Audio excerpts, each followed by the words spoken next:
పూరా local. Welcome to పూరా local. కొంతకాలం క్రితం బీఆర్ఎస్ పార్టీని బీజేపీలోకి విలీనం చేస్తారని ఏకంగా గులాబీ బాస్ కూతురు కవిత సంచలన వ్యాఖ్యలు చేశారు.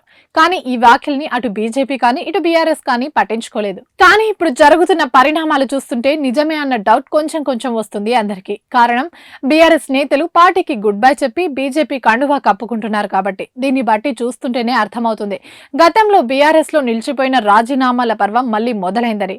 గడిచిన అసెంబ్లీ లోక్సభ ఎన్నికల్లో పార్టీ ఓటమి పాలయ్యాక ఏకంగా 10 మంది ఎమ్మెల్యేలు కారు దిగి చెయ్యి అందుకున్నారు.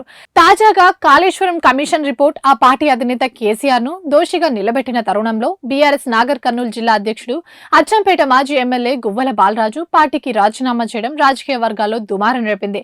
బాలరాజు బీఆర్ఎస్ పార్టీ ప్రాథమిక సభ్యత్వానికి రాజీనామా చేసి పార్టీ అధినేత కేసీఆర్ కు లేఖ కూడా పంపించేశారు. ఉమ్మడి మహబూబ్ నగర్ జిల్లాకు చెందిన పలువురు మాజీ ఎమ్మెల్యేలు ఇతర ముఖ్య నేతలు కూడా గువ్వల బాటలోనే రాజీనామాకు సిద్ధమవుతున్నట్లు పుకార్లు మొదలయ్యాయి. ఇప్పటికే పలువురు నేతలు మహబూబ్ నగర్ ఎంపీ డీకే అరుణతో టచ్ లో ఉన్నారని, ఈ క్రమంలోనే ఇద్దరు నేతలు బీఆర్ఎస్ మాజీ ఎమ్మెల్యేలు ఇటీవల బీజేపీ సంస్థాగత ప్రధాన కార్యదర్శి బిఎల్ సంతోష్ ను కలిసినట్టు సమాచారం. అయితే ఇదొక గువ్వలతోనే ఆగిపోదని ఉమ్మడి మహబూబ్ నగర్, మెదక్, రంగారెడ్డి జిల్లాలకు చెందిన సుమారు 10 నుండి 12 మంది మాజీ ఎమ్మెల్యేలు బీఆర్ఎస్ కు రాజీనామా చేసి బీజేపీలో చేరుతారనే ప్రచారం ఊపందుకుంది.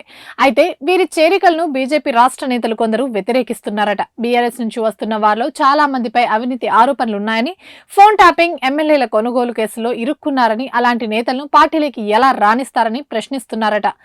అసెంబ్లీ ఎన్నికల్లో 39 సీట్లకే పరిమితమైన బీఆర్ఎస్ పార్టీ ఎన్నికల్లో ఒక్క సీటు కూడా గెలవలేకపోయింది. దీంతో సుమారు 10 మంది బీఆర్ఎస్ ఎమ్మెల్యేలు కారు దిగిపోయారు. మరో 10 నుండి 15 మంది ఎమ్మెల్యేలు కూడా ఇదే ప్లాన్ లో ఉన్నారని ప్రచారం జరిగిన పలు కారణాల వల్ల ఆగిపోయారు. గత సర్కార్ హయాంలో జరిగిన విద్యుత్ ఒప్పందాలు, కాళేశ్వరం అవకతవకలతో పాటు ఫోన్ ట్యాపింగ్, గొర్రెల స్కీమ్, ఫార్ములా ఈ రేస్ తదితర స్కామ్లు, అక్రమాలపై కాంగ్రెస్ సర్కార్ చేసిన ఎంక్వైరీలో బీఆర్ఎస్ ముఖ్య నేతలంతా అడ్డంగా ఇరుక్కున్నారు. ఘోష్ కమిషన్ అయితే కాళేశ్వరం ఫెయిల్యూర్, అక్రమాలకు మాజీ సీఎం కేసీఆర్ ని బాధ్యుడిగా చూపించింది.